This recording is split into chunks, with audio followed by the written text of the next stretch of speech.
33년 기자 경력, 신문사 대표 남성숙의 호남 천년 동안 우리가 꼭 알아야 할 인물 이야기, 전라도 천년의 얼굴책 내용입니다. 음악교육과 민족혼, 오경심. 근데 우리나라는 남녀 평등에 있어서 후진국이었다. 남녀 간 견해 차이가 있긴 하지만 적어도 인권을 얘기하자면 한국에 있어서 여성의 인권은 형편없었다. UN 인권 보고서에서도 한국의 여성 지위는 그렇게 높지 않다. 50년 전 여성들의 삶은 어떠했을까 짐작이 가고도 남는다. 50년 전 여성들의 삶은 어떠했을까 짐작이 가고도 남는다. 근대 여성 오경심, 여성이 사회에 나와 뭔가를 가리키고 주장한다는 것 자체가 생소했던 그 시절, 이 여성은 일제와 한국 사회, 남북 이데올로기 안에서 몸부림치다 갔다. 세인들이 순천 사람으로 알고 있는 오경심은 평안남도 평양부 송리 출신이다. 독실한 기독교 신자 집안에서 태어난 그녀는 유복한 어린 시절을 보냈다. 할아버지 때에는 술에 사용되는 누룩장사로 돈을 많이 벌었다. 그러나 아버지 때에 와서 기독교를 집안에 받아들여 누룩장사를 그만두고 이곳저곳 전도 생활만 하러 다니는 바람에 생활이 어려워지고 말았다. 오경심의 음악적 재능은 일찍 나타났다. 부모 덕에 일찍 교회에 다녀서 성가단에서 돋보이기 시작했다. 그녀는 평양에서 기독교계 사립학교인 평양정의학교에 다니다가 1927년 순천 매산학교로 전학했다.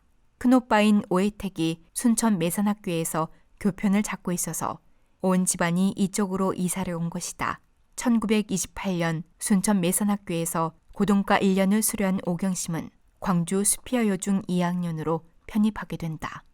이후 이화여자전문학교 음악과에 입학하지만 시시해서 공부할 것 없다고 1년 만에 중퇴하고 순천과 목포 등지에서 교편 생활을 했다. 이 과정에서 순천에 있던 한 선교사가 미국 유학을 제의하기도 했다. 하여튼 그녀는 그 바람에 미국은 아니지만 일본에 가서 공부를 한다.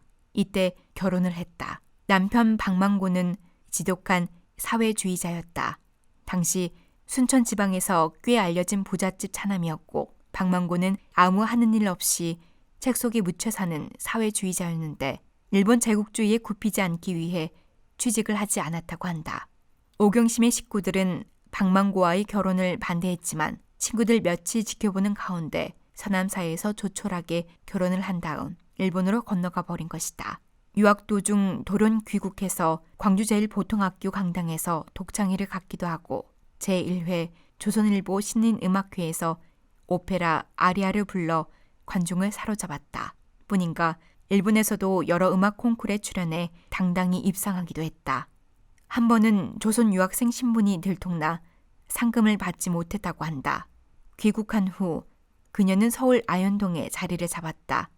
그녀의 집에는 그 당시 보기 드문 피아노까지 있었다. 오경심은 보육 전문대에서 교편을 잡고 남편 박만고는 집에서 책을 읽는 신세였다.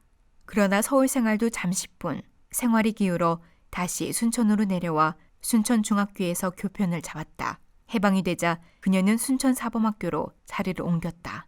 여순 반란 사건이 터지자 그녀는 남편과 맹활약을 했던 것으로 알려지고 있다. 남편의 별명이 3일 군수였다고 하니 그 위치가 알만하다. 어쨌든 오경심은 여순 사건으로 붙잡혀 사형 직전에 놓여 있었다. 이때 지역 종교인들이 그녀의 재주를 아깝게 여겨 탄원서를 냈다는 이야기도 있고 당시 장관 중 평양 출신들이 많아 살아났다는 설도 있다. 이후 살아남은 것이 분명한 오경심은 서울 서대문 형무소를 끝으로 행적이 묘연하다.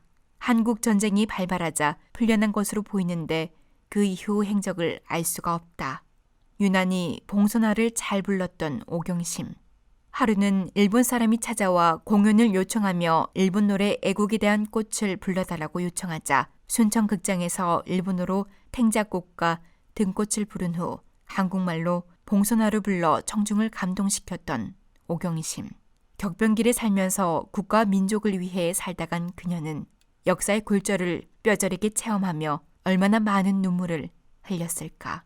한국 음악사의 한 획을 긋고 간 그녀는 지역을 대표하는 근대 여성 중 한 사람이었다.